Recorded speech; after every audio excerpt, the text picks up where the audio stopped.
ça peut tout changer parce que ça crée du lien et un lien qui dure longtemps. Un texte, c'est un ruisseau. Par moments, il est très lent. Par moments, il va très fort. Tous les abrutis de marcheurs au pas de loi que vous êtes devraient lire les livres au lieu de les brûler. Mais vous couchez avec tous vos auteurs, dites-moi. Je ne bosse plus du tout avec des... Vous écoutez Duo de Plumes, je suis Catherine. Et je suis Cyril. T'as vu, j'ai fait cash sans te dire on y va. Magnifique. Et tout ça. On se professionnalise. Non mais ça devient d'une fluidité. Bon, il est temps, c'est la 2e année. Ouais, quand même. Voilà, 43 épisodes en Je ne ligne. sais plus. Publié, au moment où on enregistre, on est en tout cas à 43 épisodes, oui. Ouais, ça commence à être pas mal. Ouais.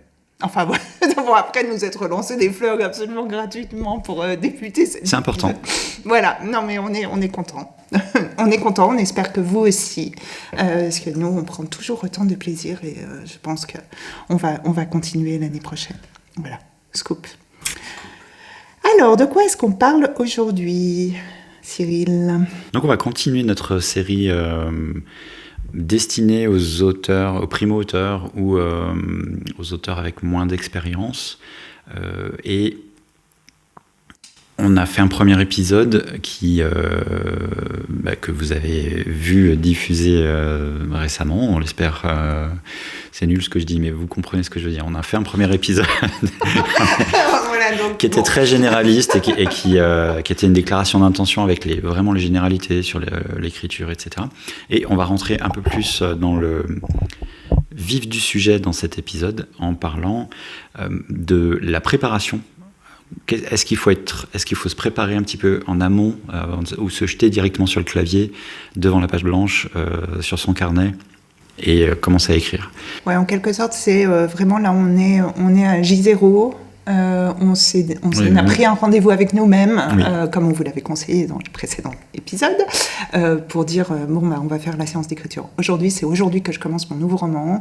Et puis souvent ce qui se passe, c'est que une fois qu'on s'est dit ça et qu'on a mis la bougie parfumée, le chat, la petite musique douce, tout ce qu'il faut, on est devant son ordinateur avec la page blanche et on bloque. Et on bloque. Souvent ça se passe comme ça. Et oui.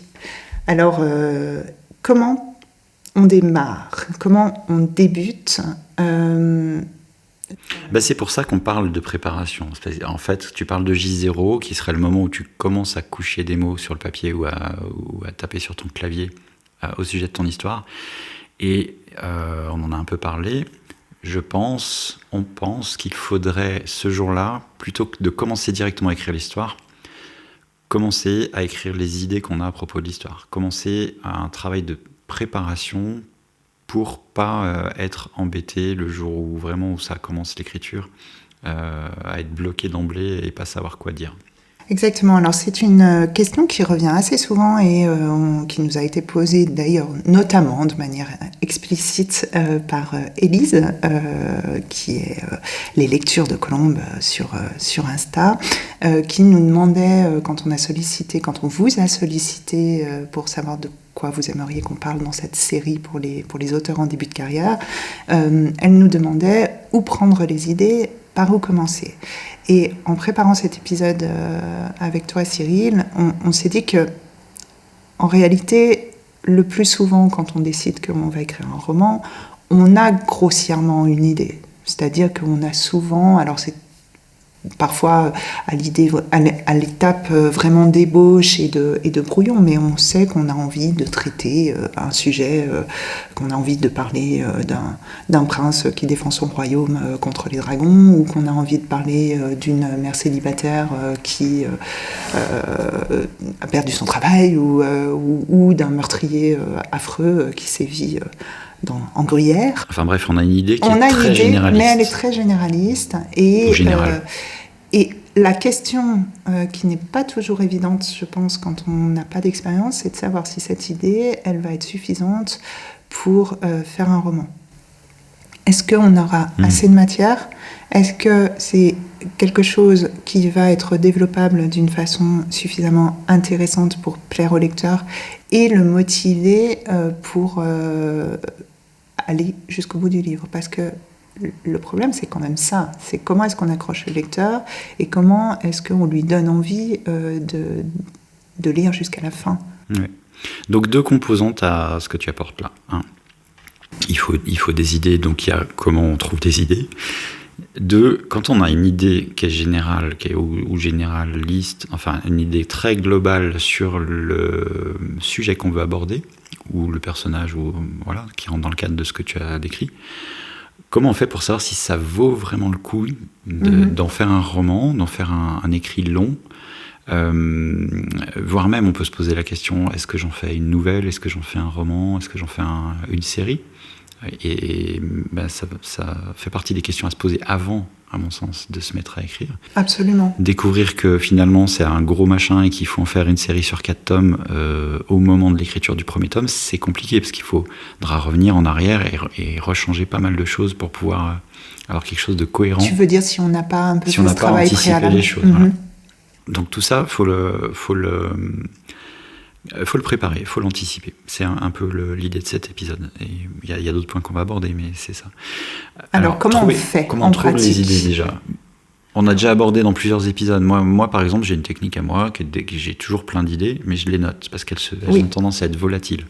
Chez moi, en tout cas, elles partent. Tu sais, t'as une super idée pour une histoire, il y a un coup de téléphone, tu réponds au téléphone, une fois que t'as fini de parler, il n'y a plus l'idée, elle a disparu.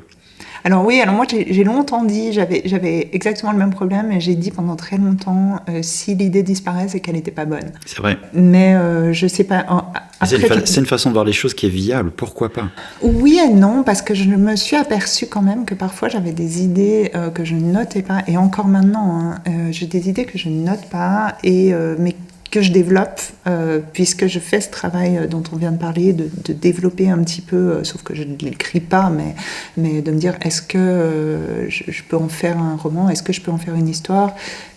Le problème, c'est qu'on a une super idée, mais la super idée, c'est souvent juste une scène ou juste une problématique. Mais après, c'est l'intention qu'on va mettre dedans. C'est-à-dire que comment est-ce qu'on va pouvoir développer cette idée sur un roman? Si vous avez juste une scène extraordinaire et très visuelle, comme on voit dans les films, des fois, les ouvertures des blockbusters américains, où on a une poursuite en voiture avec en fait, tu vois la bande-annonce devant les yeux. Voilà, et tu dis, waouh, c'est super à écrire, et on vous le confirme, c'est super à écrire. Mais si vous ne savez pas ce qui se passe après, vous allez écrire votre scène, vous allez la peaufiner, puis vous la réécrirez pendant des semaines, parce qu'en fait, vous ne savez pas ce qui se passe derrière. Tandis que si, avant d'écrire cette scène, vous avez réfléchi à la suite, à ce qu'il y a derrière, ce sera beaucoup plus facile. Et du coup, tu as changé d'avis et tu notes toutes tes idées? Maintenant je note. Enfin, j'essaye. Oui, donc, Tim Carnet, on a déjà déjà parlé. Des conseils, mais... Oui, des fois, oui, voilà. Mais... Oui, Tim Carnet, Tim, ce qui marche pour vous, en fait. Il y a des gens qui font leurs notes dans leur téléphone, pourquoi pas. Ouais. Mais l'idée, c'est de capturer au moment où tu as cette vision, ce bout de scène, de capturer le truc sommairement, pour que ça disparaisse pas, parce que de la relire, ça va te permettre de retrouver plus de détails plus tard de Exactement. ce à quoi tu avais pensé. Ça peut être quelques mots seulement. Ça peut être quelques mots. En revanche, après, je pense que si on met juste quelques mots, il faut, dès qu'on a un petit moment, dans la même journée, y revenir et puis préciser. Parce que si vous laissez le temps d'oublier, vous comprendrez plus ce que vous vouliez dire. Je peux te donner un exemple d'une idée que j'ai notée. Sauf erreur, c'était en 2012. J'ai pas le carnet en question parce que j'en change quasiment tous les 9 mois, mais elle a migré de carnet en carnet, cette idée. Et en gros, ce que j'avais écrit, c'est une phrase, c'est une piste d'autoroute, enfin une voie d'autoroute déserte, une voiture, je suis à l'arrière, les caméras de surveillance pointent vers le sol. Les caméras de l'autoroute? De l'autoroute, les caméras qui règlent la circulation, elles pointent vers le sol. Et après, j'ai écrit malaise. Parce que la personne qui est à l'arrière d'une voiture comme ça et qui remarque ça, la route est déserte, derrière, j'ai imaginé un truc de thriller, si tu veux. Oui, te connaissant, ça ne m'étonne pas. En fait, ce qui m'intéressait, c'était de noter l'ambiance et le malaise que ça générait du point de vue de la personne qui est à l'arrière.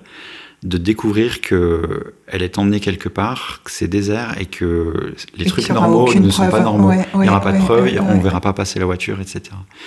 Et j'en ai rien fait pendant des années. Et cette petite scène, elle a été utilisée bien plus tard dans un roman. Donc c'est là où je veux en venir, c'est que finalement tu collectes, t'as raison, des petits bouts de scène, des ambiances, des phrases que tu entends dans le bus. J'en ai entendu une dans le bus récemment, un jeune qui parlait à un autre et qui lui dit t'aurais vu ses yeux, ça se voyait dans ses yeux, il voulait le tuer. Et j'ai noté ça. C'est dans le bus, en vrai, le bus Fribourg-Bulle, tu te dis, mais... Les gamins, ils parlent comme ils voient leur série, tu vois. Mais ce côté-là, ça se voyait dans ses yeux, il voulait le bouffer. Je crois que c'était ça les mots. Je l'ai noté parce que c'était vrai dans le ressenti de la personne et que j'étais sûr d'elle pouvoir le ressortir quelque part. Mais clairement. Donc, j'ai un carnet rempli de ça. Et alors, il ne faut pas les oublier, ces idées. Il faut aller les relire de temps en temps. Il faut retourner les pages en arrière et voir « Ah, tiens, ça, etc. » Parce que c'est en faisant ça que tu as des collisions d'idées. C'est ma théorie, ça. C'est d'avoir des collisions d'idées qui vont s'assembler les unes sur les autres et en faire un début d'histoire, voire une histoire complète. Et l'autre pendant, c'est... Je suis bloqué à un moment dans mon roman, j'ai fait une structure ou quoi, mais il me manque un petit truc et je peux retrouver dans cette collection d'idées des choses qui pourraient être intéressantes, qui s'intégreraient très bien dans ce roman. Donc moi, je fonctionne comme ça. Donc, où trouver les idées? Il y en a partout, tout le temps. Notez des bouts de conversation, notez des ambiances, des choses qui ont éveillé votre intérêt, il faut les noter.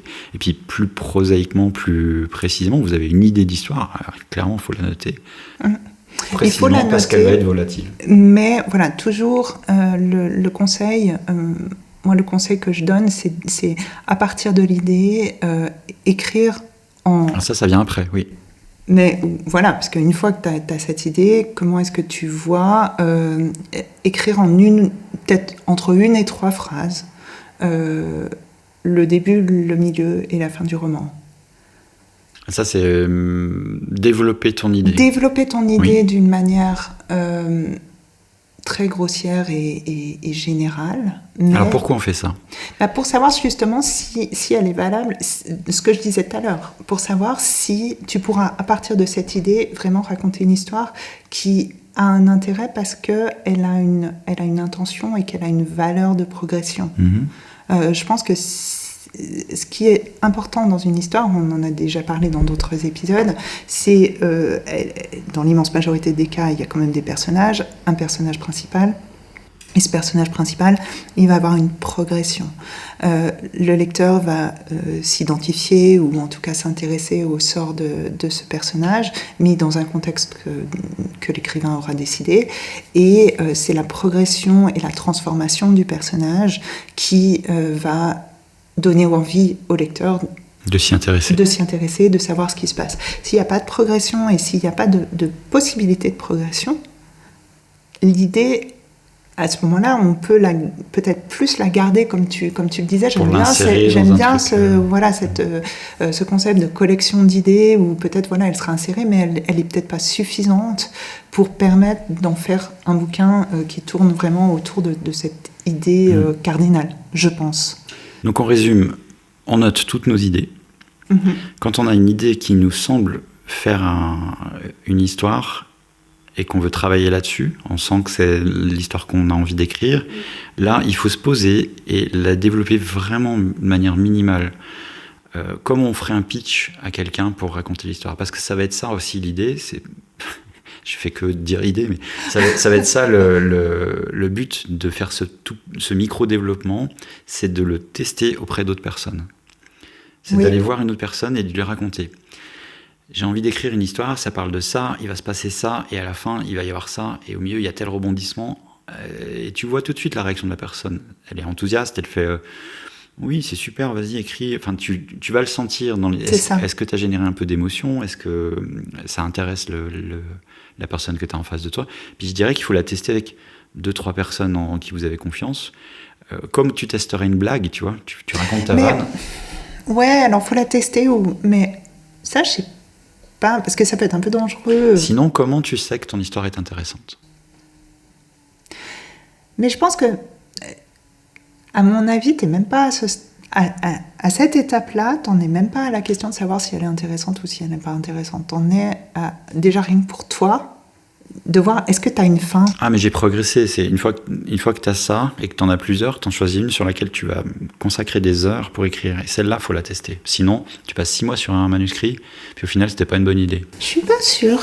Ok. Ouais, je suis pas sûre, mais Super ça... pour les conseils aux écrivains, on n'est pas d'accord. Mais tu vois, on a passé 2 heures avant l'épisode à préparer. Manifestement, il faut passer 2 jours.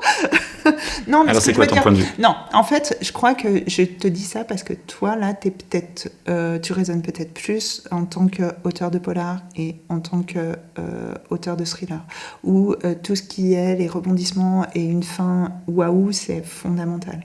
Tu as peut-être d'autres genres, ou de la littérature blanche, par exemple, ou même certains genres comme, j'en sais rien, de la romance, de l'historique, si tu donnes à une personne juste cette structure minimale, ça va pas l'exciter. Parce que la structure minimale, admettons en romance, c'est t'as un garçon, t'as une fille, ils tombent amoureux, il y a un décès dans la famille et c'est dur, mais à la fin ils se marient. Ok. C'est parce qu'elle est pas assez développée, ton idée. Mais oui. Donc je vois ton point de vue, mais du coup, comment tu fais pour savoir si c'est une idée qu'il vaut le coup de vraiment développer et d'en faire un livre ? Bon, parce qu'elle me branche. C'est suffisant ? Ouais. Ok. Ouais, alors, mais c'est une bonne question. Au début, t'as peut-être moins cette capacité à juger, à te mettre un petit peu toi-même dans un regard extérieur pour juger si c'est une idée qui est bonne ou pas. Mais je te dirais que si c'est une idée qui te plaît, qui te branche, où t'as vraiment quelque chose, une cohérence interne, je pense qu'il faut y aller.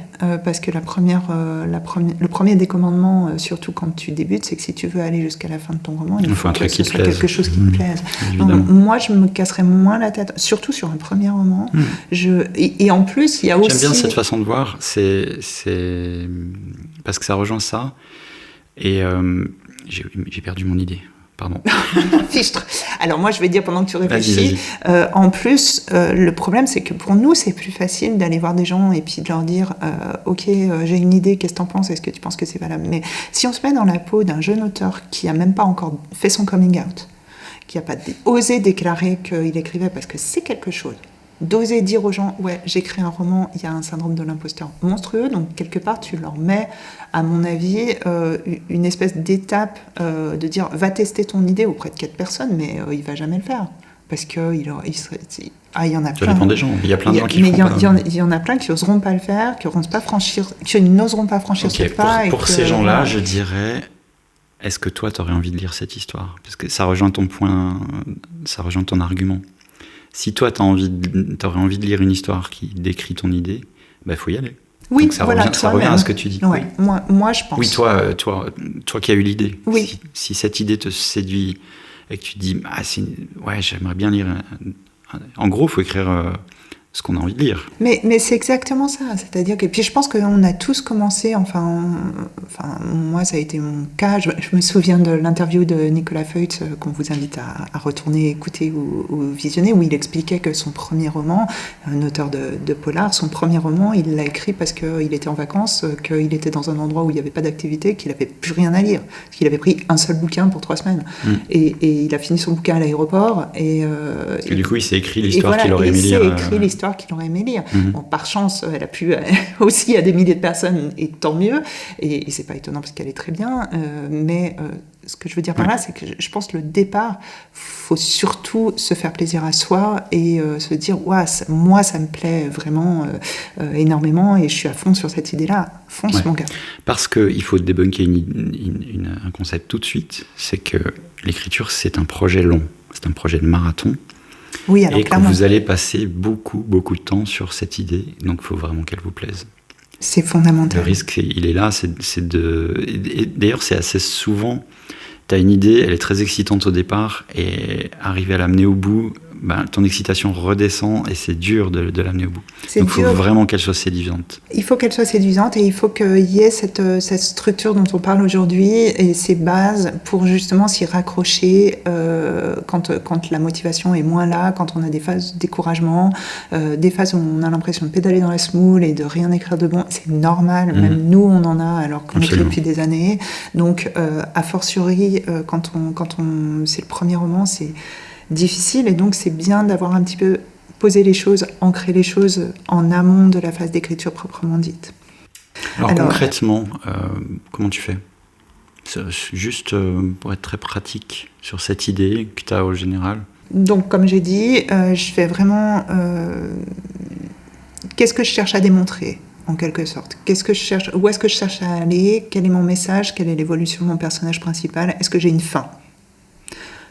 Est-ce que j'ai une fin ? C'est presque le truc fondamental. Où est-ce que je veux aller, quoi ? Voilà, où est-ce que je veux aller, mais il ne faut pas se dire... Je me souviens une fois, j'avais discuté avec un auteur en salon, qui n'était pas un auteur débutant, et il me raconte... je lui dis, t'écris sur quoi en ce moment ? Et il me raconte, il dit, j'ai une super idée, mon prochain roman.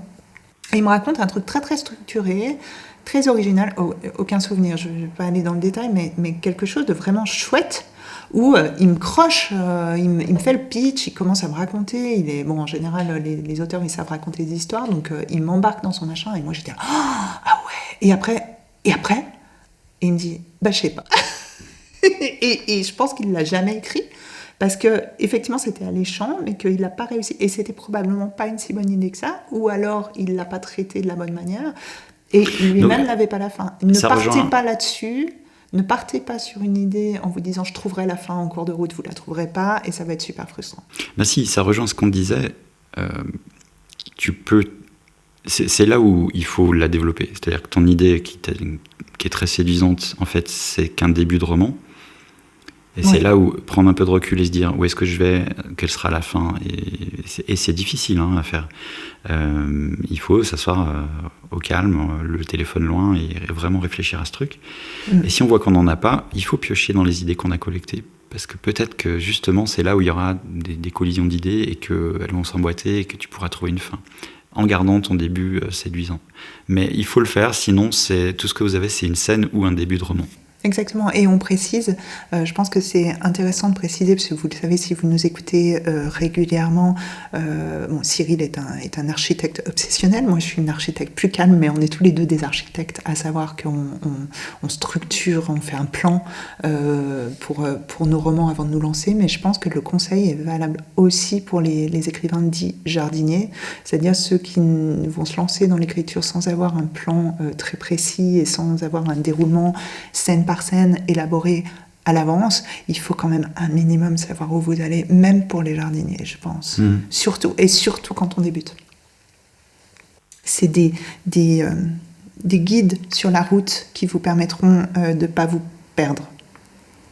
Absolument. Ensuite, donc l'idée, je pense qu'on a bien développé. On a défriché un petit peu. Si vous avez des questions là-dessus, n'hésitez pas à nous contacter. On va maintenant, si tu le veux bien, parler d'éviter les erreurs les plus grossières dans lesquelles on pourrait tomber et qui feront que le manuscrit va pas fonctionner en fait. Et qui va pas fonctionner du départ. La lecture 3 pages. Et pour ça, il faut comprendre des concepts de base qui sont importants dans l'écriture en général de fiction.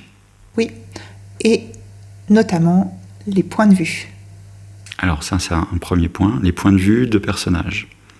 Donc, qu'est-ce qu'on entend exactement par point de vue de personnage ? C'est une question. Sinon, j'auto-réponds, mais tu sais, je fais l'intervieweuse. Quand vous lisez une histoire, elle est racontée selon le point de vue d'un personnage en général. Alors, il y a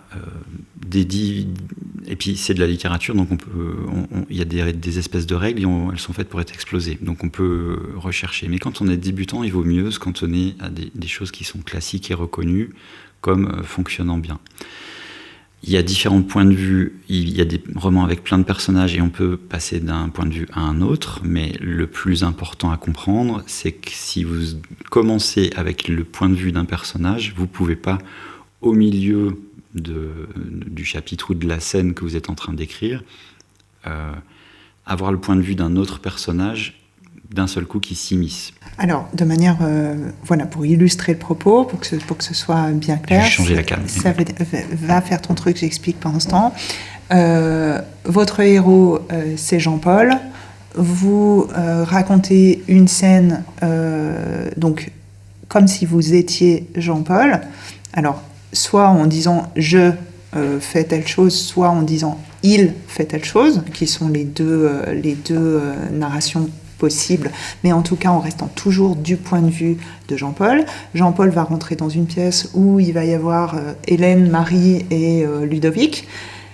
Vous devez rester sur ce que pense Jean-Paul, sur ce que dit Jean-Paul et sur ce que voit Jean-Paul. C'est-à-dire que les actions de Ludovic ou de Marie ou d'Hélène, elles vont être décrites à travers les yeux de Jean-Paul. Si vous avez choisi le principe du narrateur interne. Oui. Et ce qu'il ne faut surtout pas faire, en tout cas dans un même chapitre, c'est que Jean-Paul prit son café, il était énervé, Hélène lui versa une nouvelle tasse de café, elle remarqua qu'il avait une petite ride sur le front, il devait être énervé. Là, vous avez d'abord... On vient de switcher de point on de a vue. switché et on est passé sur un autre narrateur interne, c'est-à-dire que vous accédez aux pensées de Jean-Paul puis d'Hélène. Et ça, dans la vraie vie, ça n'existe pas. Même si vous racontez de la fiction, c'est... Le lecteur va être perdu, puisqu'il va se dire mais je ne peux pas avoir à la fois les pensées de Jean-Paul et les pensées d'Hélène. Et il ne va pas savoir sur qui il se fixe. Alors je nuancerai, parce qu'il y a aussi le concept du roman choral, qui est assez à la mode de surcroît, qui est des fois un roman avec deux points de vue, ça se fait beaucoup dans les romances avec monsieur et madame en chapitre alternant. Par chapitre, c'est OK. Ou par scène même. Ou par scène. À partir du moment où vous avez Jean-Paul, il est au café, etc. Ensuite, c'est la fin de la scène.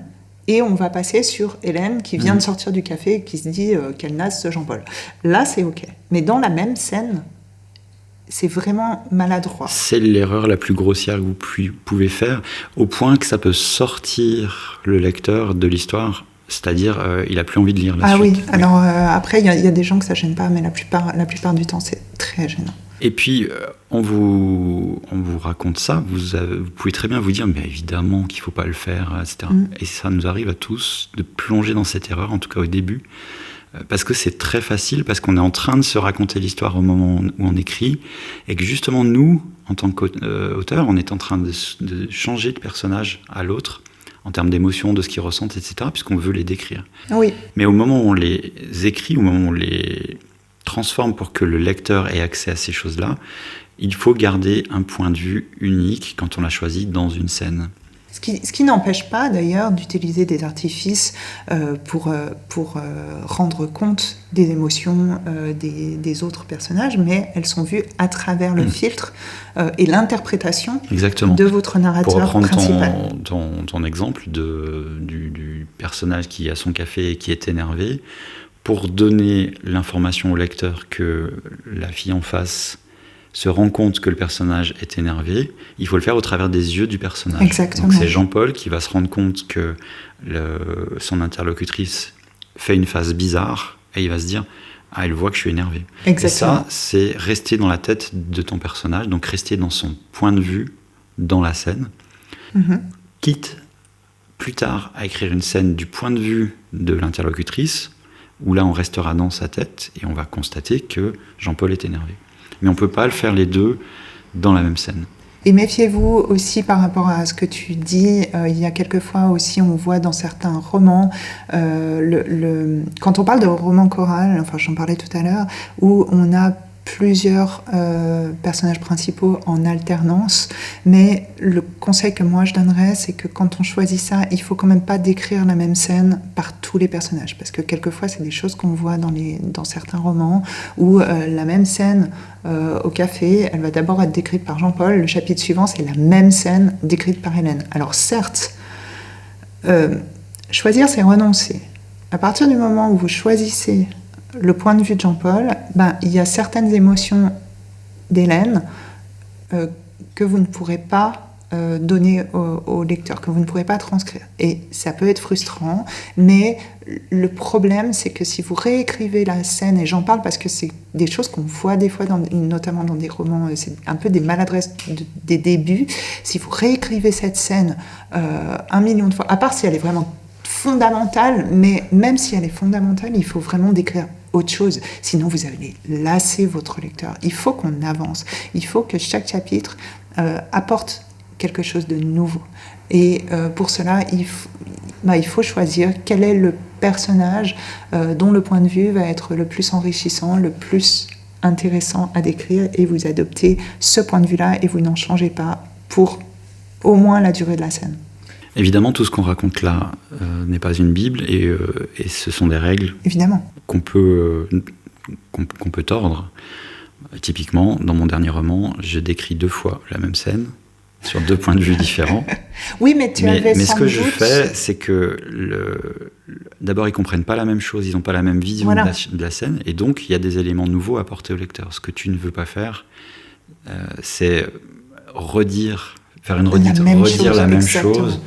La balle est partie, elle est arrivée. Enfin, je suis dans mon thriller, donc voilà, la balle est partie du pistolet, elle est rentrée dans le corps de la victime, et on a déjà cette information dans la première scène.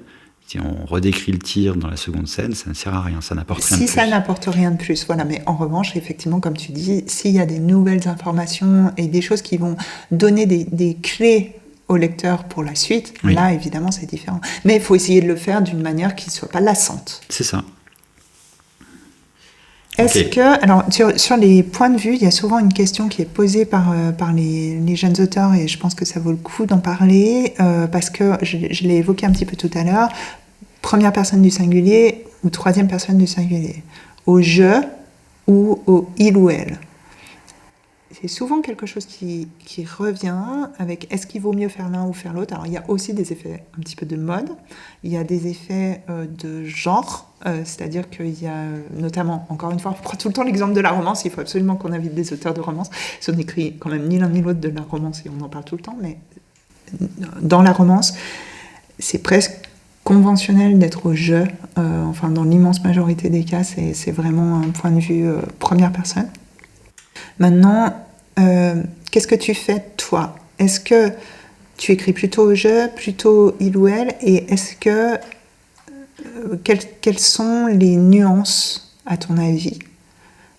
On a aussi écrire à la deuxième personne du singulier, on en parlait en off tout à l'heure, mais qui est écrire au tu prends ton café, tu décides qu'il est trop tard pour y aller en voiture. C'est très anecdotique, on vous déconseille.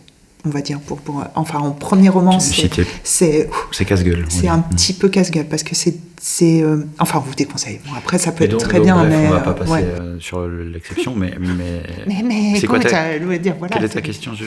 Est-ce que je ou il ? Est-ce que je ou il ? Je fais ce qui sert l'histoire. J'ai écrit à la troisième personne omnisciente, c'est-à-dire au il, et avec un narrateur qui voit des choses que les personnages ne voient pas. J'ai écrit à la troisième personne pure, c'est-à-dire on est du point de vue d'un personnage dans chaque scène, mais c'est vu à la troisième personne. Il entra, il prit le pistolet, il décharge l'arme sur sa cible. Et j'ai écrit à la première personne dans un roman de science-fiction. Et en fait, tu fais ce choix avec intention. Il faut savoir pourquoi tu fais les choses. Donc si tu choisis, par exemple, le jeu, c'est parce que je voulais quelque chose de être au plus près du point de vue de mon personnage et être juste dans ses ressentis et dans ce qu'il voit. Et ça me permettait aussi de cacher des choses au lecteur, puisque le personnage ne peut voir que ce qu'il peut voir. S'il se passe quelque chose dans son dos, il va pas le voir. Et donc, ça me permettait de cacher certaines choses qui sont découvertes par le personnage principal par la suite. Donc, c'est un artifice qui m'a été utile. C'est pas le premier choix, enfin la première raison de mon choix. Ça pourrait être le cas aussi à la troisième personne non omnisciente. Tant que tu restes dans ton point de vue, oui. Mais dans le chapitre suivant où tu as un autre point de vue, on peut découvrir quelque chose qui s'est passé dans le dos du premier personnage dont lui n'est pas au courant. Du coup, le lecteur devient au courant. C'est là où on est omniscient. Oui, mais si t'es pas omniscient, que ce soit du je ou du il. Parce que moi, il me semble que le je, bon, tu l'as dit, mais moi, je choisis le je quand je veux être vraiment dans une immersion et dans une mettre mon lecteur au maximum. Oui, ce que j'ai à dit. l'intérieur des. Oui, mais tu peux l'avoir aussi dans le il, mais t'es un petit peu un cran en arrière quand même. Alors l'image que tu proposes, c'est une espèce de zoom. On est dans le jeu très très près de la personne. Dans le tu, ça met une petite distance. Non, le tu, c'est autre chose. Mais et puis c'est vraiment le tu, particulier. C'est très, très particulier. Donc si vous faites ce choix, faut savoir pourquoi vous le faites. Ouais. Et il faut vraiment que ça serve l'histoire. Et dans le il, on prend encore plus de distance et on propose cette distance au lecteur. En fait, il va voir le personnage de loin comme on voit un film. Exactement. Et le corollaire de cette question, c'est au présent ou au passé simple. Parce que le temps de narration traditionnel, c'est plutôt le passé simple. L'obstacle du passé simple, c'est que c'est un peu compliqué à conjuguer. Surtout, et puis qu'on se retrouve, pour certaines personnes, si. Mais en même temps, c'est ce qui est le plus souvent choisi, la troisième personne au passé simple. Oui, mais... Ce qui fait que quand tu es primo-écrivant, c'est quelque chose que tu as lu le plus souvent. Et donc, c'est quelque part plus facile. Il y a des pièges de temporalité, de conjugaison, etc. Mais c'est ce que tu as lu le plus souvent, donc c'est ce que tu connais le mieux, a priori. Oui. Alors moi, je sais que personnellement... Sauf pour ceux qui lisent de la romance. C'est vrai que les romances, c'est généralement du jeu et du présent. Mais là aussi, il y a une intention. Il y a l'intention d'être dans l'immersion. On revient toujours là. Et dans tout ce qu'on vous propose, d'ailleurs. Il faut savoir pourquoi vous faites les choses. Et pourquoi est-ce qu'on choisit le présent plus souvent dans les romances, dans les scènes d'action. Traditionnellement, c'est le passé simple, mais au présent, on est vraiment dans cette immédiateté. Dans la peau du personnage. On est dans la peau du personnage et on a une impression, oui, beaucoup plus... il y a plus d'émotion et moins de réflexion, je pense, dans le fait de se mettre au présent. Au passé simple, on est vraiment dans le récit, un récit qui, par définition, puisqu'on en parle au passé simple, c'est déjà produit.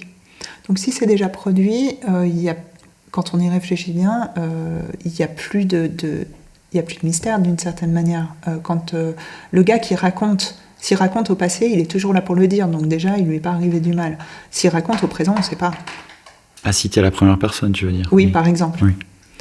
Donc, et puis même à la troisième personne.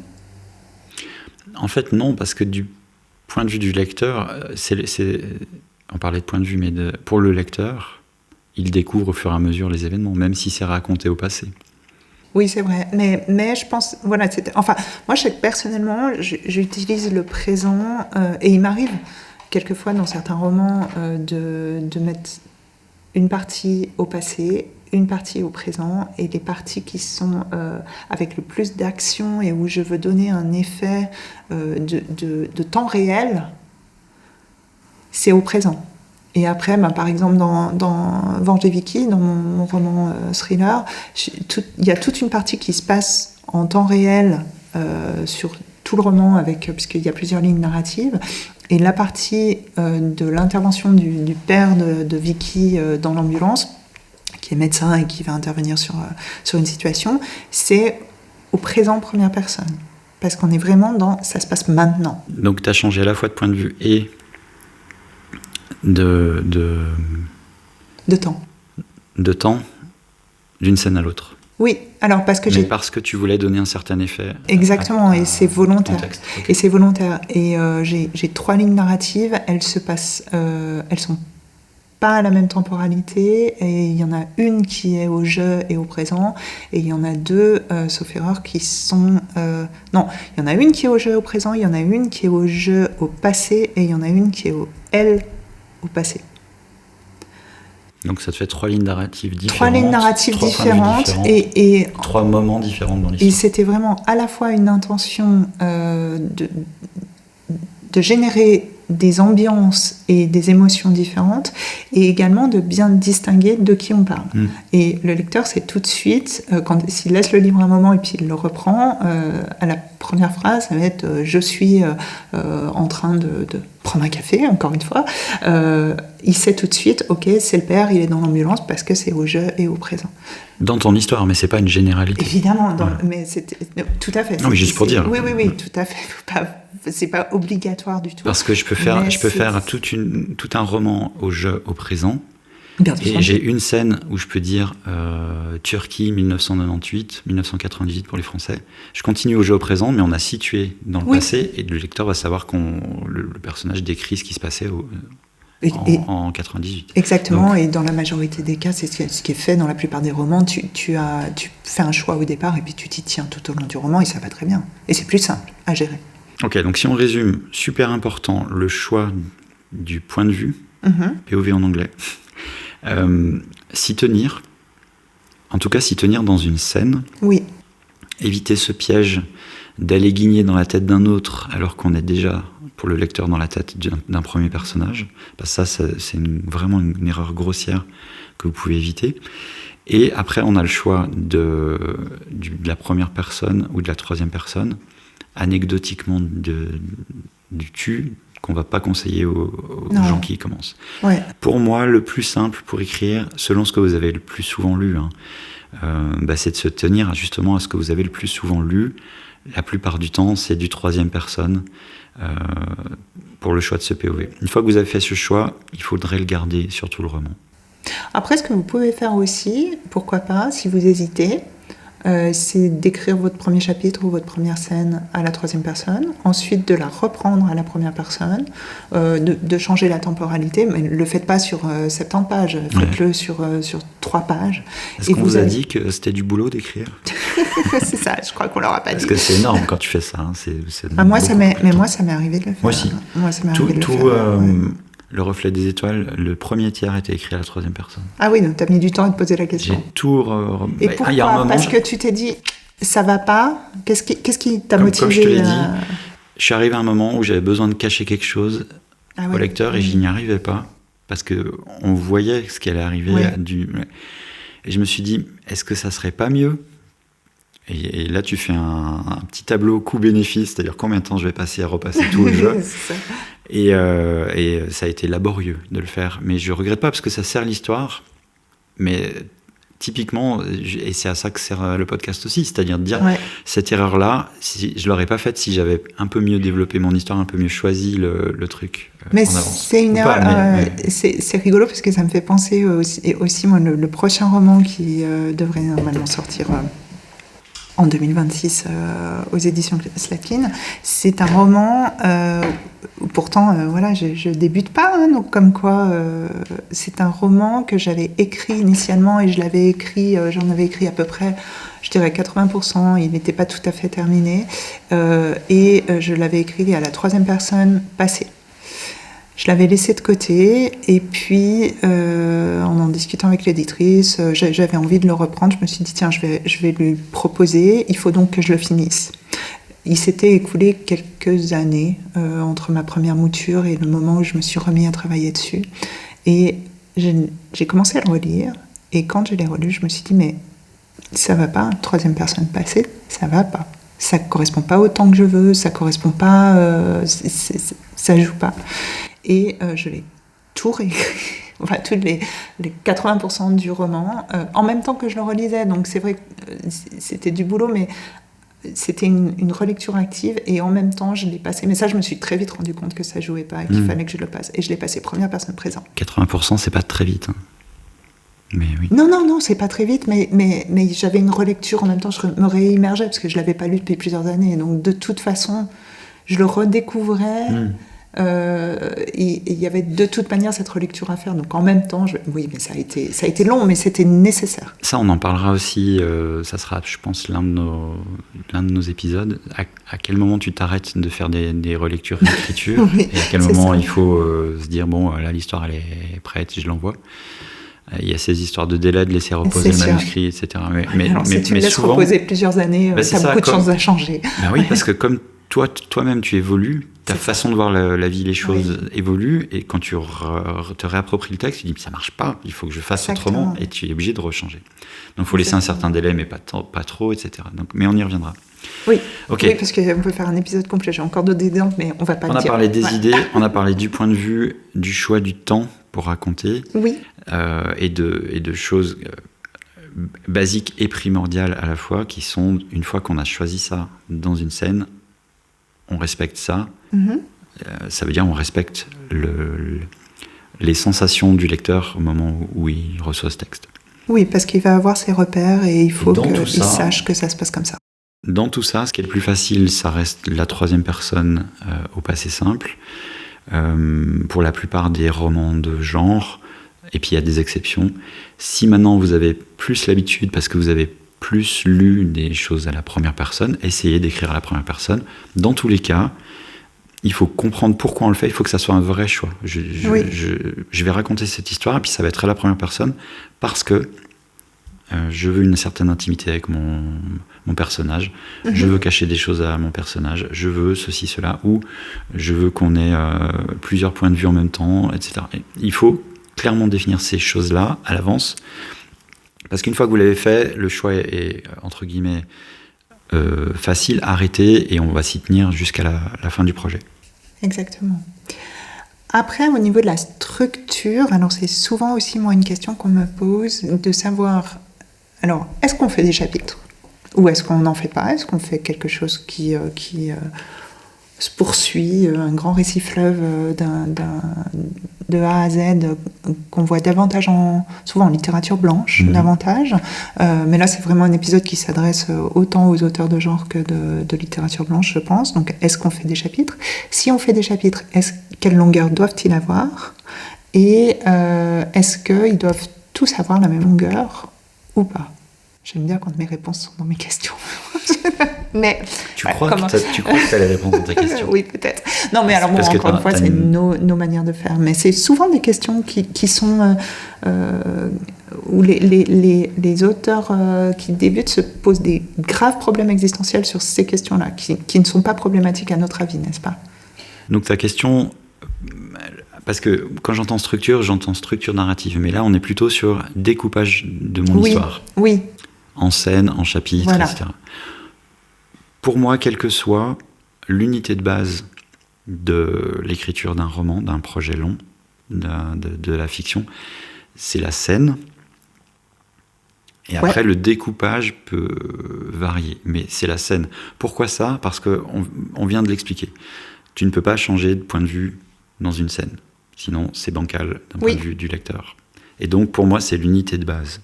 Après, tu peux avoir plusieurs scènes dans un chapitre, et tu peux aussi décider de ne pas avoir de chapitre du tout dans l'ensemble d'un roman. Tout dépend de ce que tu veux donner comme émotion à ton lecteur, tout ce que tu veux transmettre à la lecture du texte. Et tu vas avoir des choses comme le prix Goncourt de Jonathan Little, Les Bienveillantes, qui est le point de vue d'un nazi au travers de la guerre et qui traverse plusieurs campagnes, etc. Il y a zéro découpage, zéro chapitrage. C'est un gros pavé de 500 pages, en petit, en plus caractère, en taille 8. Non, mais c'est un gros pavé. Mais t'es tellement happé dans l'histoire qu'il y a une chronologie qui chapitre un petit peu, qui structure un peu l'histoire. Et donc, tu t'y retrouves. Ouais. En gros, il faut savoir pourquoi on le fait. Donc, c'est la première chose. Il faut penser aussi au confort du lecteur. Je mettrais une petite... Alors ça, c'est l'aération du texte, c'est différent. Pas seulement. Parce que Little, justement, son texte était tout... Il n'y a pas de saut de ligne, il n'y a pas de... Tout est...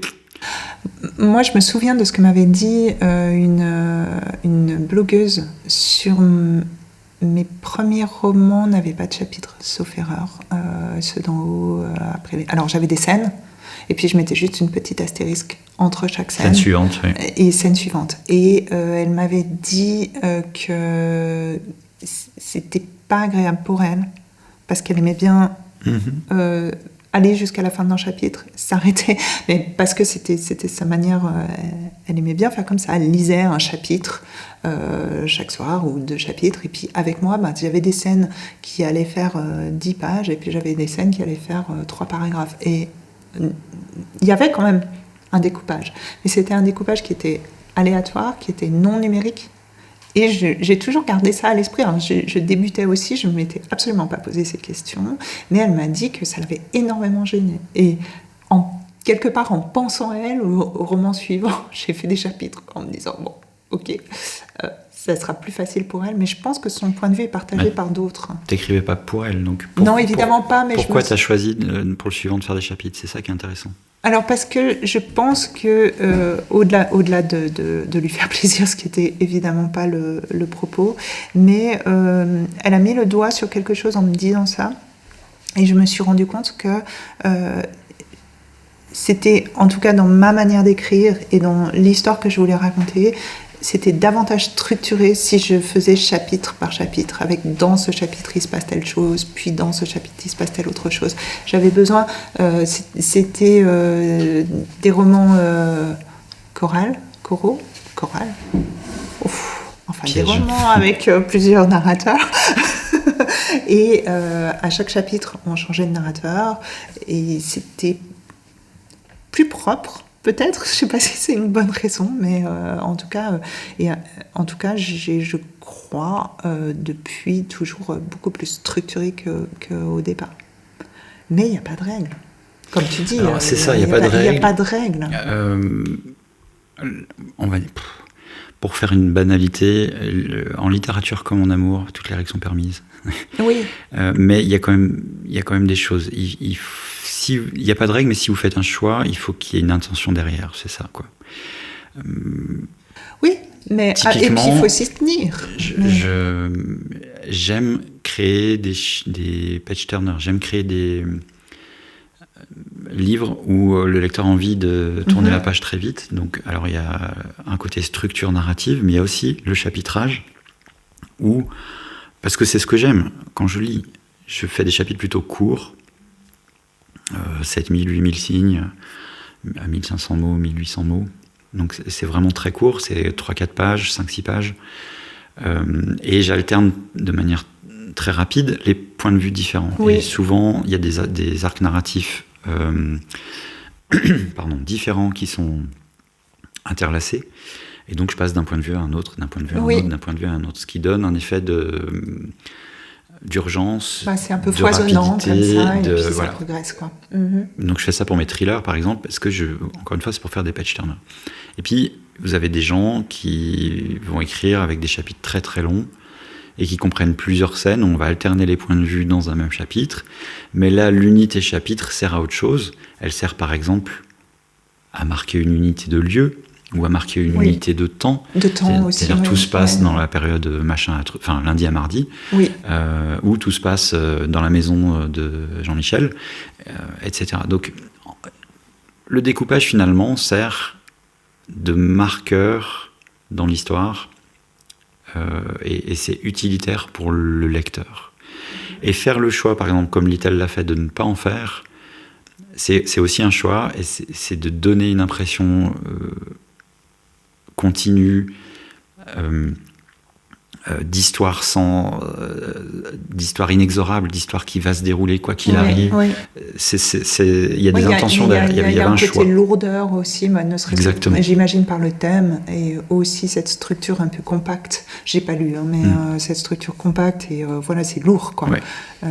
Surtout que le sujet est lourd. Donc, c'est pour ça. Je veux dire, c'est la Seconde Guerre mondiale, c'est les camps de concentration. C'est le point de vue d'un nazi. C'est le point de vue d'un nazi, mais qui est un nazi homosexuel.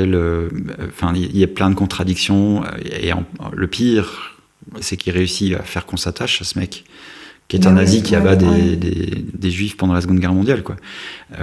C'est la force du texte, c'est te faire te rendre compte que tu peux avoir... Tout n'est pas noir, tout n'est pas blanc. Ouais, et que tu peux te rendre compte que est-ce que ça pourrait pas arriver à tout le monde? Enfin bon, bref, ça c'est l'enjeu de son roman. Oui. Donc si vous faites un découpage, en fait, il faut encore une fois une intention derrière et savoir pourquoi vous le faites. On a souvent, je me demande s'il n'y a pas aussi, parce que ça me fait penser aux romans américains, et dans les romans américains, j'ai l'impression, corrige-moi si je me trompe, mais qu'on a plus souvent un découpage qui est par scène que par chapitre. Oui, c'est très américain les scènes, oui. Et j'avoue Et j'ai fait un peu comme ça. Ouais, moi j'aime assez bien. Alors, moi je fais un double, ce que tu disais. De plus en plus, je fais un double découpage. Enfin, je fais une partie qui pourrait être considérée comme un chapitre, admettons lundi. Et puis dans lundi, je vais avoir 1, 2, 3, 4, 5, avec des scènes différentes. Dans celui que je suis en train d'écrire, en tout cas, c'est comme ça. Avec diverses scènes qui se passent tout le lundi. Et puis quand on arrive à la fin du lundi, avec divers personnages, des intrigues parallèles. Jour suivant, chapitre suivant. Mardi, chapitre suivant. Qui s'apparente presque davantage à une partie qu'un chapitre, réellement. Oui. Et ces scènes, je pense notamment à Stephen King ou à Linwood Barclay, que j'aime bien. Et c'est comme ça, ils numérotent leurs scènes, et dans le bouquin, tu as 150 scènes ou 150 chapitres, parce que tu en as certaines qui sont très, très courtes. Hyper courtes. Et pour rejoindre la question que je posais au départ, de savoir est-ce que tous les chapitres doivent avoir la même longueur ou à peu près, je dirais que c'est presque, si on fait ce choix-là de partir sur des scènes, on est plus libre encore, enfin on est libre dans tous les cas, mais je dirais que le fait d'avoir des scènes de longueur extrêmement variable, moi je me sens plus à l'aise si je découpe de cette manière-là que si je fais des chapitres, où dans les chapitres je vais avoir tendance à essayer de les faire à peu près la même taille. Non pas qu'il y ait des règles, il n'y a pas de règles officielles, encore une fois, je pense qu'on fait comme on veut, mais c'est vrai que, je sais pas moi, cette notion de le chapitre, il doit avoir à peu près la même longueur tout le temps, alors que si dans un même roman, tu veux dire? Oui, dans un même roman, à mon sens. Tandis que des scènes, c'est vraiment varié. Et j'aime bien ce côté, une scène qui fait des fois un paragraphe. Tu peux pas faire ça sur un chapitre. Un chapitre d'un paragraphe, ça joue pas, quoi. Bon, après, c'est une question de sémantique, mais... Il y a un roman de Gareth Powell, c'est un roman de science-fiction, dans lequel il y a des vaisseaux spatiaux qui sont sentients. Qui sont ? Ils ont une conscience. Ah. Donc c'est des IA qui pilotent les vaisseaux et ils ont une conscience. Et ils réfléchissent beaucoup plus vite que nous, parce qu'ils ont une puissance de nous les humains, parce qu'ils ont une puissance de calcul différente. Et puis il y a un conflit entre deux vaisseaux. Et donc il décrit des moments où le temps est ralenti, où on a la conversation complète, qui peut être un chapitre entre deux vaisseaux, mais qui en temps humain se traduisent en millisecondes. D'accord. Et il y a toute une négociation, je vais te démonter la gueule, tu peux pas, parce que un truc d'IA très machin. Il y a un chapitre où c'est 2 mots, fuck you. C'est la réponse d'un vaisseau à l'autre, et ça déclenche la guerre. Et j'ai trouvé ça, c'est à la fois primordial parce que ça déclenche la guerre, et très intéressant parce que tous ces chapitres sont millimétrés, ils font à peu près tous la même longueur. Celui-là, il marque un tournant. Quelque part, ça pourrait être un changement d'acte dans sa structure narrative. Mais c'était super rigolo en plus, donc j'ai trouvé ça. Bon, c'est pour l'anecdote. J'ai utilisé ça dans Vorteviki, une des dernières scènes, elle fait 4 lignes. Ouais. Il y a aussi une scène ou un chapitre. Quand tu as un peu plus d'expérience, pour moi, un côté, et je le sais par d'autres biais, il y a un côté confortable à avoir toujours la même longueur de chapitre. Moi, mes chapitres font entre 1500 et 2000 mots, par exemple, donc entre 6000 et 8000 signes ou 10 000 signes.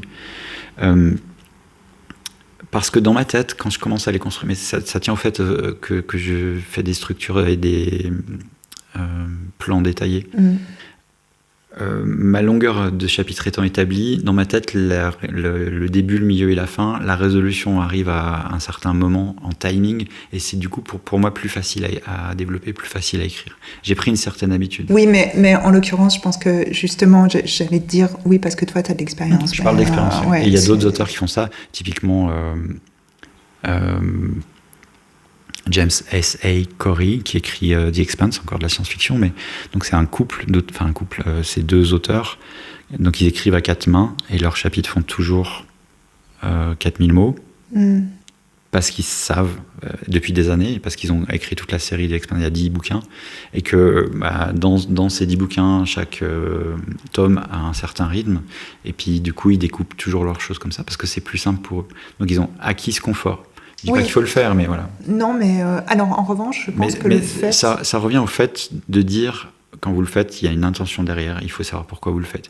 Ça peut être pour le confort de l'écriture, ça peut être pour aérer donc pour le confort du lecteur, ça peut être pour marquer une unité de temps ou de lieu, mais il faut une intention. Et puis j'ajouterais peut-être un autre avantage quand on débute, c'est si vous vous basez sur des chapitres dont vous définissez une longueur pas trop longue, si j'ose le dire comme ça pourra aussi vous éviter de partir dans des digressions et dans des scènes un peu trop longues qui peuvent là aussi quelquefois lasser le lecteur et pas faire avancer c'est un indice. C'est ça. Vous avez... Je sais pas, c'est-à-dire, il y a un moment où vous allez prendre du recul par rapport à votre texte.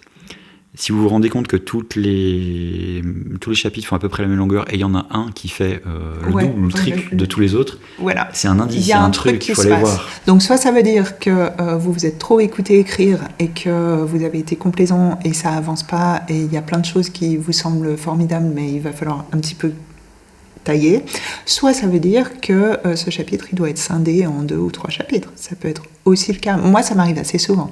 Partir d'écrire des scènes, et puis tout à coup, je m'aperçois que souvent sur les dialogues, où je suis dans la scène, et puis dans le dialogue, et puis je m'aperçois que le machin, il fait le double de d'habitude, et je remonte, et très souvent. Il y a un moment pivot que tu peux utiliser pour couper. Je vais dire non, mais là c'était la fin du chapitre précédent. Mais ça c'est aussi parce qu'on a un petit peu l'habitude. Mais je pense quand même que même en ayant moins l'habitude, il faut pas non plus vous tracasser. C'est-à-dire que si vous avez un chapitre qui fait 3 pages de plus, c'est quelque chose que tu peux faire par après. Pas grave. Ouais. Voilà. Mais c'est aussi quelque chose qui permet de rester dans les rails et pas de partir dans des considérations qui risquent de perdre votre lecteur. Parce que vous, ça vous plaît d'écrire ça, mais c'est trop développé, et ça fait stagner votre intrigue. Et très souvent, une des maladresses des jeunes auteurs, c'est que, on en parlait en préambule, mais encore une fois, c'est qu'on ne sait pas parfois où ils vont, quoi. Donc c'est bien, ils nous racontent des trucs, c'est une jolie écriture, mais au bout d'un moment, quand il y a 50 pages que, à la fois il se passe plein de trucs, mais globalement il ne se passe rien, on aime bien savoir où ça va quand même. Donc si vous avez des chapitres qui sont bien clairs, avec une intention, et puis à chaque fois dites-vous, et tu en avais parlé dans un épisode précédent d'un chapitre dont tu avais dit que arrivé à la fin du chapitre ou dans ta relecture, je me souviens plus, tu t'es dit mais ce chapitre il sert à rien et tu l'as carrément viré. Donc le fait de structurer en chapitres permet aussi de se dire en cours d'écriture ou par la suite, est-ce que ce chapitre apporte quelque chose à l'histoire ? Et par chapitre, pour être très clair, tu entends scène. Oui, j'entends une unité, comme tu as dit tout à l'heure, je sais pas une unité narrative de base qui est la scène. Une unité narrative de base, exactement. Et parce à chaque fois, il doit se passer un truc. Il doit y avoir une raison à écrire une scène. Oui, il faut que ça avance. Il faut que ça avance. Et la tentation est très grande quand on commence à écrire. De s'écouter, se raconter l'histoire. Exactement. Et de se dire, ça c'est super, je vais en mettre encore un petit peu parce que c'est tellement bien et je suis bien dans la scène et j'ai envie de la décrire encore mieux et je la peaufine et je suis super fière. Et bien sûr, mais sauf que le lecteur, c'est bon, il l'a vu, il veut passer à la suite. Donc il faut aussi savoir s'arrêter et savoir être concis. Yes. Ok.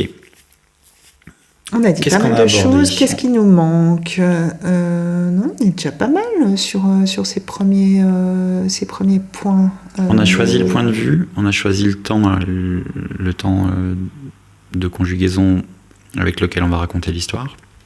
On a débunké les histoires de scènes, de chapitrage, de longueur. Ah si, il nous reste les personnages. On a parlé des idées et voilà, on voulait maintenant parler des personnages. Et on n'a encore pas commencé à écrire notre manuscrit. Ah bah non, mais En vous avez phase bien préparatoire, on vous l'a compris dit. qu'on ne l'écrira pas dans cet épisode, le manuscrit. Ça, je crois qu'on avait fait un teaser, un spoiler, un trigger, je sais plus quoi. Enfin bref, voilà, on l'avait dit, quoi. Ouais, bon, tu couperas au montage. Merci. Je couperai un montage en général. Oui. Ah oui, mais c'est ça le problème. Bon, après, voilà, tu le mettras dans le bêtisier. Bref, donc alors, les personnages, on se disait en off, et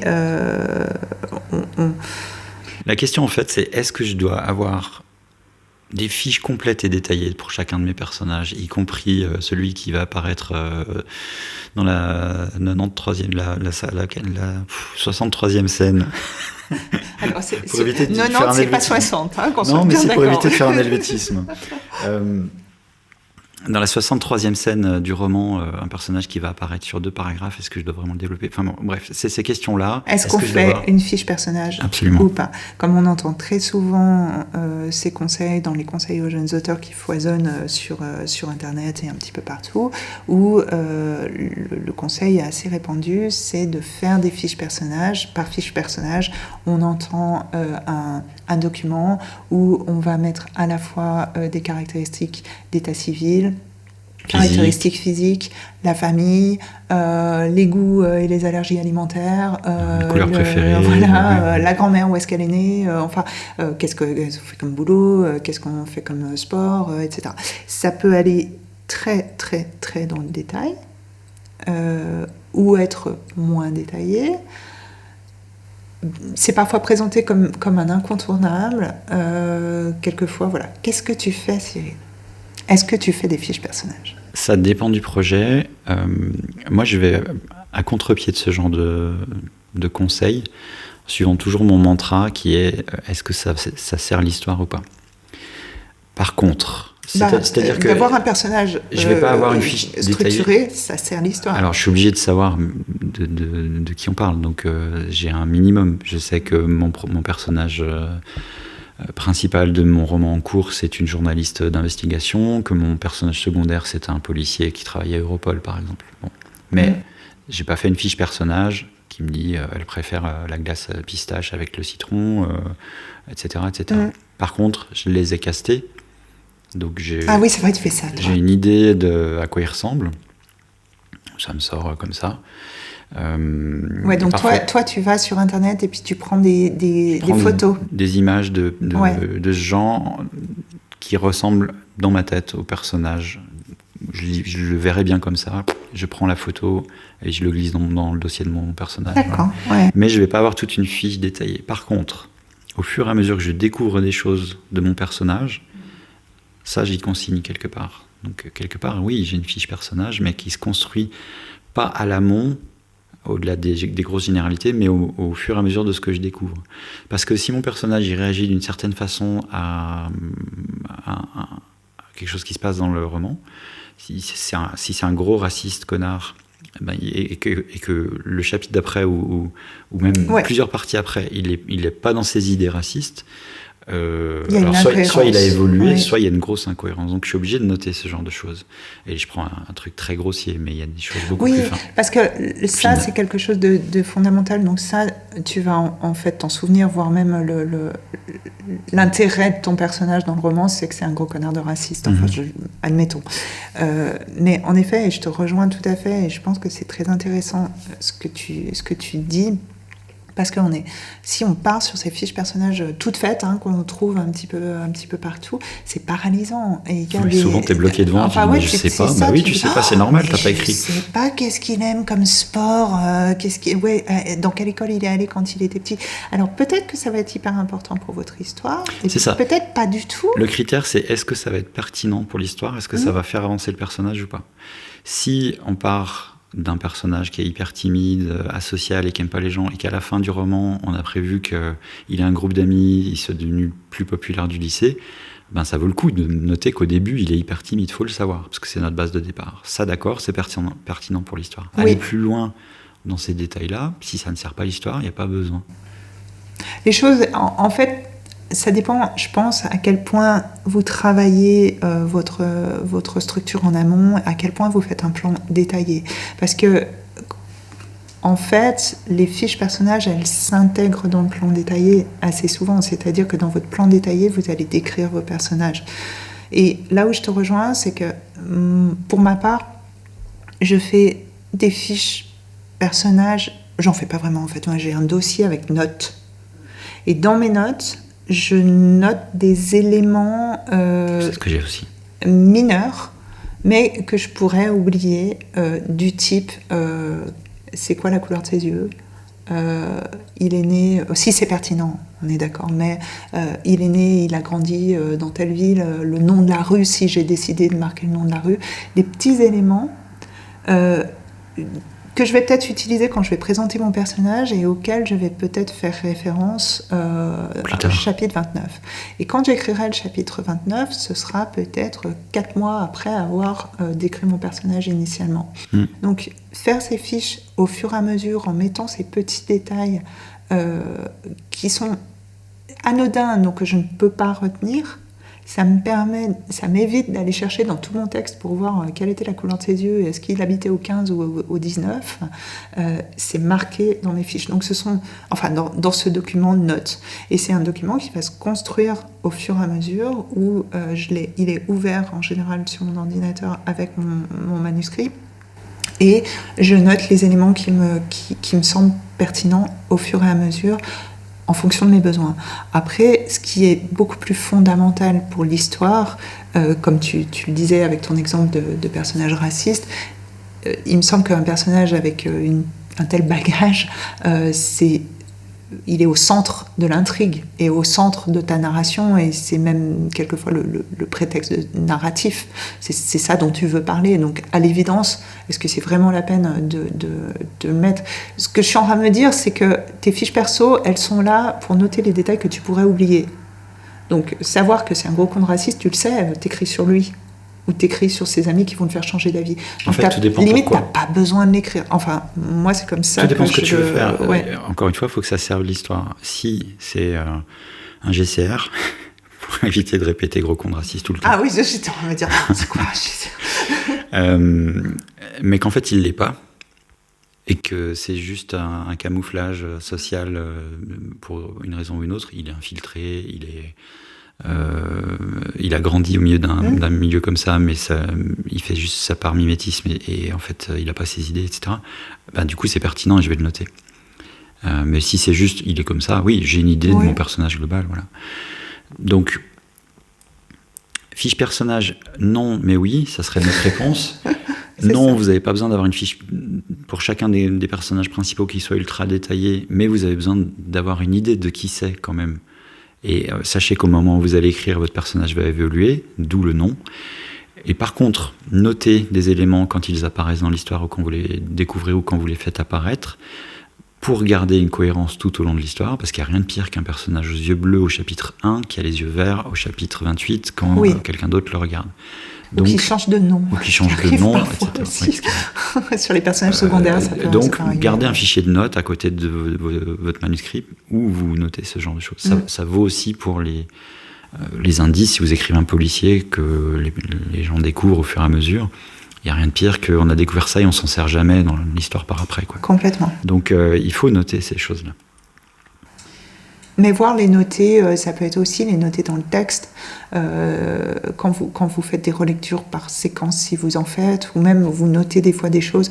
Tu l'évoquais aussi quand tu es en cours d'écriture et puis que tout à coup tu as un doute sur un détail qui a été mentionné précédemment, mais pour t'éviter d'aller le chercher plus tard, tu peux te le mettre en jaune, ou voilà, et puis après aller vérifier la cohérence, mais ce sera plus facile d'aller la vérifier dans les notes que d'aller la vérifier dans le corps de ton texte, en fait. Ça revient même, j'ai digressé. J'aime bien ton regard qui est dire, on parlait pas du tout de ça. Non, on parlait pas du tout de ça, pardon. Donc, ok. Est-ce qu'on a d'autres éléments à conseiller à nos auditeurs dans ce travail préparatoire avant de se lancer dans le dur? Si on veut rester généraliste, non. Il y aurait des choses à faire en plus dès qu'on va être dans des genres particuliers. Parce que probablement qu'il y aura besoin de faire un certain travail de documentation. Donc par exemple, ça serait quelque chose à faire en préparatoire. Oui, mais là, oui, c'est l'objet d'un autre épisode. Particulier, donc, mais si on peut résumer tout ce qu'on vient de dire, ça serait vous avez l'idée, avant même de se jeter sur le clavier et de se préparer pour un piège qui va être je ne sais pas par où commencer. Il faut faire un travail en amont qui va être ce travail de tester ses idées, définir la thématique, essayer de définir à peu près la fin, vers où je veux aller avec cette histoire. Grosso modo, avoir une idée de mes personnages et les poser, et faire le choix du point de vue et du temps dans lequel on va écrire, parce que c'est des choix qu'on va garder tout au long du roman, sauf exception. Absolument. Ce travail préparatoire me semble essentiel avant de commencer même à écrire, et il va même vous stimuler pour l'écriture, c'est-à-dire que vous allez découvrir des choses en réfléchissant comme ça à votre histoire et à votre roman, qui vont faire que vous allez avoir envie d'écrire certaines scènes, et alors qu'elles ne sont pas tout de suite, parce que en réfléchissant à votre manuscrit, à vos personnages, etc., vous allez avoir d'autres idées qu'il va falloir consigner aussi, et qui vont vous venir et qui vont vous donner envie de découvrir. Moi, c'est comme ça que j'avance. J'ai des scènes entre guillemets cookies. Je sais que j'ai une scène d'action qui vient, oui, il se passe ça parce que je l'ai vu, etc. Et j'ai très très envie de l'écrire. Et ça va me permettre d'attendre et d'avancer dans mon projet jusqu'à arriver à cette scène et pouvoir l'écrire, etc. Alors chacun fait comme il veut, mais ça vous donne aussi cet avantage-là. Et j'ai moins ce problème de page blanche. Enfin, je l'ai pas. Problème de page blanche. Mais c'est parce que je me prépare en amont. On ne l'a pas évoqué, mais dans ce travail préparatoire, on l'a évoqué un petit peu en parlant des chapitres, mais on mettrait aussi le plan de l'histoire et le plan détaillé si on en fait un. On va peut-être faire un épisode sur la structure narrative au global. Ouais, comment faire un plan détaillé, tu veux dire oui, alors ou pas. Est-ce que c'est nécessaire, etc. Pas. Oui, on pourrait. Mais effectivement, là, c'est dans cette phase que on va préparer, vraiment de manière plus ou moins fouillée, le déroulé de l'histoire avec les différents rebondissements, scène par scène, etc. Sachant, même si après, ça peut être modifié, bien entendu. Et puis, souvent, on entend dire la crainte des auteurs, c'est que de trop structurer, de faire un plan trop détaillé, ça tue la spontanéité on en parlera pas dans cet l'écriture. épisode. Mais je pense que c'est pas nécessairement le cas. Mais en effet, je crois que ça fait un épisode à part entière pour ça. Pour spoiler, moi, je fais des structures très, très, très, très détaillées. Oui. Et elles explosent en vol, en général. C'est-à-dire que les gros pas de la structure restent, et il y a plein de choses qui volent en éclats parce que je découvre d'autres choses, etc. Donc c'est assez souvent le cas. Ouais. Mais on fera effectivement faire un épisode entièrement là-dessus, sur comment faire un plan détaillé de son roman. Bien. C'est dense comme sujet. Bien, je crois qu'on arrive au terme de cet épisode. On espère que ça vous a plu, que ça vous a apporté des éléments pour vous mettre, pour lutter contre votre propre page blanche et pouvoir vous mettre à l'écriture de votre roman en sachant un petit peu mieux par quoi commencer. N'hésitez pas à nous faire vos retours. Est-ce que l'épisode vous a plu ? Est-ce que ça vous a amené éventuellement d'autres questions, des réflexions ? Est-ce que vous avez envie de partager avec nous votre expérience, vos expériences, vos problèmes et les difficultés, ou vos trucs et astuces ? Pourquoi pas ? On est toujours à l'écoute. Vous pouvez nous contacter sur nos réseaux sociaux, en commentaire des épisodes, essentiellement sur Instagram, sur YouTube, sur les plateformes d'écoute. Et utiliser nos plateformes justement et nos réseaux sociaux pour nous dire les points que vous souhaiteriez qu'on aborde. On a prévu toute une série pour cette série justement un petit peu débutant, comment je m'y prends, etc.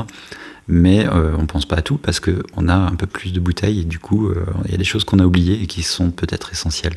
Donc balancez-nous vos idées, des points que vous souhaiteriez qu'on aborde sur un épisode complet. Et puis, d'ici là, on vous donne rendez-vous dans 15 jours.